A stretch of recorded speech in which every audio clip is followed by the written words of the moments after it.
హరి ఓం.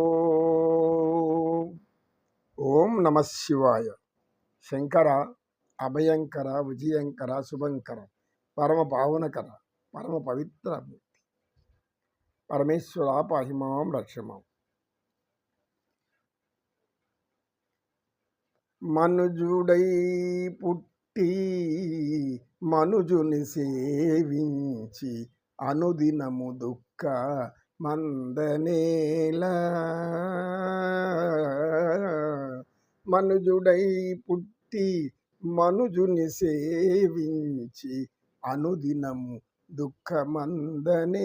జుటెడు కడుపుకై చోరని చోట్లు జొచ్చి జుట్టెడు కడుపుకై జొరని చోట్లు చొచ్చి పట్టెడు కూటికై బ్రతిమాలి. పట్టెడు కూటికై బ్రతిమాలి. పుట్టిన చోటికై పుట్టిన చోటికై పొరలి మనసు పెట్టి పట్టరాని పదములు పట్టి వదలనేలా. పట్టరాని పదములు పట్టి వదులనేలా. పుట్టిన చోటికే పుట్టిన చోటికే పొరలి మనసు పెట్టి పట్టరాని పదములు పట్టి వదలనేలా. మనుజుడై పుట్టి మనుజుని సేవించి అనుదినము దుఃఖమందనేలా. అన్నమాచార్యులు ఎంత గొప్పగా ఈ గానం చేశారంటే, ఈ పద కవిత ఆయన ఎంత చక్కగా చెప్తున్నాడంటే, మరి మనుషుడుగా పుట్టినారు మీరు, స్త్రీలైనా పురుషులైనా మనుషులే. మనుషులుగా పుట్టి మనుషులు ఎందుకు సేవిస్తారు? వాళ్ళకి ఎందుకు బానిసలు అయిపోతారు? బానిస బ్రతుకు దేనికి? ఈ బానిస బ్రతుకు బతకడం వల్ల స్వర్గానికి నరకానికి దేనికి పోకుండా మధ్యలో ఉండిపోతారు. దేనికి అర్హత ఉండదు. ఎందుకు? మనుషుల్ని అభిమానించడం ఏంది, మనుషుల్ని వాళ్ళకి పూజించడం ఏంది, మనుషులకి వాళ్ళకి బానిసలుగా మారిపోవడం ఎందుకు? అన్నం అంత తిన్నా కూడా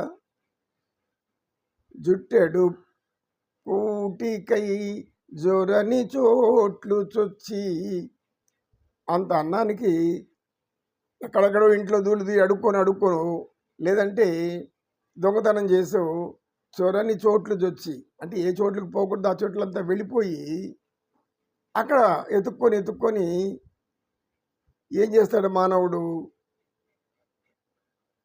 పట్టెడు కడుపుకై బతిమాలి.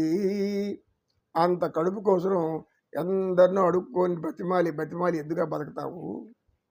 భగవంతుని ప్రార్థించు, ఆయన పదాలు పట్టుకోవు. పటరాని పదములు పట్టి విడువనేలా వదలనేలా. మా గాయకులు పాడినారు, ఏదో మనకు వచ్చినందుకు పాడుకున్నాం. అంటే ఎంత భావ కవిత ఉంది దీంట్లో, భావావేశం ఉందంటే, మానవులారా మేల్కోండి, యువకులారా మేల్కోండి. మానవులకు బానిసలు కాకండి. మానవులు సేవలు చేస్తూ ఉంటే మీకు ఏమీ రాదు, చివరి దశలో పుణ్యం కూడా ఉండదు, అనేక కర్మలు మిమ్మల్ని చుట్టుకుంటాయి. అవన్నీ కూడా పరమ శత్రువుల్లో మిమ్మల్ని పట్టి పీడిస్తాయి. కనుక ఆమె ఎంత గొప్పగా రాసిన అన్నమాచార్యులు అంటే, దీన్ని ఎంఎస్ సుబ్బలక్ష్మి గారు కూడా, శ్రీమతి ఎంఎస్ సుబ్బలక్ష్మి గారు కూడా మహా గొప్పగా పాడారు. ఇంకా గొప్ప గొప్ప గాయకులంతా పాడారు. ఈ సంగీతం సమకూర్చింది ఎంత అద్భుతమైనటువంటి కవి గాయక వైతాళికుడైనటువంటి శ్రీ అన్నమాచార్యులకు శతకోటి వందనాలు. ఎన్నో రాశాడు ఇట్లాంటివి. కనుక మనం అంత పొట్ట కోసం, ఇంత కూటి కోసం ఎవడెవడో పాదసేవలు చేస్తే బతుకుతావు? ఆత్మస్థైర్యంతో బతుకు, ఆత్మవిశ్వాసంతో బతుకు, కష్టపడి చెయ్యి, ఎక్కడ పోయినా నిజాయితీగా నీతిగా బతుకు. వాళ్ళు ఏం చేసినా మర్యాదగా ఉండు, సంస్కారం కలిగి ఉండు. సంస్కారం లేకపోతే నమస్కారం దండగ. మనం పెట్టే నమస్కారాలని దండగే, వృధా. అంటే ఏంది? భగవంతుడికి నమస్కారం పెడతాం, లోపల సంస్కారం ఉండదు. భగవంతుడి దగ్గరికి పోతూ ఉంటాము. ఎవడో ఒకడు కొంచెం పెట్టితో తొందరగా వెళ్ళాలని వెంటనే వస్తాయి అని అరుస్తాం. వచ్చింది ఎక్కడికి? భగవంతుడి దగ్గరికి. శ్రీమన్నారాయణుడైన శ్రీ వెంకటేశ్వర స్వామి దర్శనానికి వచ్చి ఎవడు తోస్తే మనకేమి, ఎవడు చేస్తే మనకి ఏం చేస్తే మనకేమి, శరీరం మీద శుభ ఉండకూడదు. భగవంతుడి వెంకటేశ్వర స్వామి ఆలయంలో ఎప్పుడైతే ద్వారం ఉంది, ప్రవేశ ద్వారం, ఆ ప్రవేశ ద్వారంలో అడుగు పెడితే అక్కడ పాదాల గంగని ప్రవహిస్తూ ఉంటుంది. అల్ల గంగా జనకునికి అర్ఘ్యపాద్యములిదే, షోడశ కళానిధికి షోడచోపచారములు యారతోడ నిర్జలులు సమర్పయామి అంటాడు. ఆయన పాదాల దగ్గర పుట్టింది. అలా గంగా జనకునికి అర్ఘ్యపాద్యంబులిదే. గంగకు తండ్రి, గంగకు తండ్రి వాడు ఆయనకి ఎటువంటి అర్ఘ్యపాద్యాలు ఇవ్వాలి. ఆ తల్లి ఆయన పాదాలు నిత్యం కడుగుతూ ఉంటుంది పాల సముద్రం మీద. లక్ష్మీదేవి పాదాలు వచ్చుతూ ఉంటుంది, కానీ కుమార్తె అయినటువంటి గంగాదేవి పాదాలను శుభ్రం చేసుకుంటూ ఉంటున్నాడు. అలాగే ఆ మహద్వారంలో మనం ప్రవేశించినప్పుడు అక్కడ నీళ్ళు కింద పోతూ ఉంటాయి. ఆ పాదాలను కడుక్కొని బయట వచ్చిన చెత్తనంతా అక్కడ వేరేవాలి. అంటే పాదాలు కడుక్కోవడం కాదు, లోపల ఉండే మలినాలను కూడా విడిచిపెట్టాలి. మలినాన్ని విడిచిపెట్టి దేహాభిమానాన్ని పూర్తిగా విడిచిపెడితే పరమాత్మ ఏమంటాడు? ద్వాపరయుగంలో సన్నిటిలో స్నానాలు ఆడుతున్న ఆడవాళ్ళు, అయ్యా మా బట్టలు ఎందుకు ఎత్తుకున్నావు, మా సిగ్గు వేస్తూ ఉంది అంటే, సిగ్గు విడిచిపెట్టండి, దేహాభిమానం విడిచిపెట్టండి, అప్పుడు నేను ఎవరో మీకు అర్థమవుతుంది. మీరు నన్ను ఒక మగవాడుగా చూసి అలా బాధపడుతున్నారు, కానీ నేను ఎవరో తెలుసుకోవాలంటే ముందు మీ దేహం మీద వస్త్రాల్ని ఎలా అయినా పోని, శరీరాన్ని కాపాడుకోవాలనుకుంటాం కాబట్టి భగవంతుని తెలుసుకోవాలని ఎవడు అనుకోరు. కనుక శరీరాభిమానం విడిచిపెట్టినప్పుడే మనకు ఆ ఆత్మాభిమానం అర్థమవుతుంది.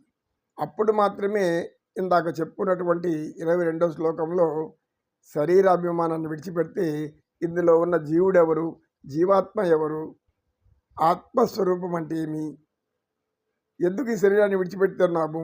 ఎంతోమంది విడిచిపెట్టిపోయారు, కొన్ని వేల మంది, లక్షల మంది, కోట్ల మంది ఇప్పటి వరకు. కానీ మనం బతకాలని అనేక విధాలుగా ఆశపడుతూ ఉంటాం, ఏవేవో పరిగెడుతుంటాం. వైద్యశాలలు, పెద్ద పెద్ద వైద్యశాలలు, ఇంకా ఏదైనా పెద్ద వైద్యశాలలు, ఇతర దేశాలు ఇట్లా ఉంటాయి. కనుక శరీరాభిమానం విడిచిపెట్టండి అని తల్లి శ్రీమాన్ మన సాక్షాత్ అన్నమాచార్యులు వారు చెప్తున్నారు. జుట్టెడు పొట్టకై పట్టెటు కూటికై వాళ్ళు వీళ్ళు ఎందుకు అడుక్కుంటావు, కష్టపడి బతుకు. పట్టరాని పదములు పట్టి విడువనేలా అంటే మీ పట్టరాని పట్టులే కాదు పదాలు ఎవరివి? శ్రీమన్నారాయణుడిది, మహావిష్ణువు.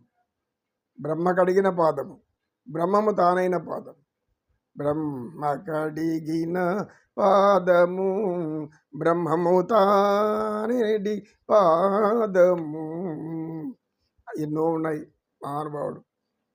కాబట్టి ఈ శ్లోకం, ఈ యొక్క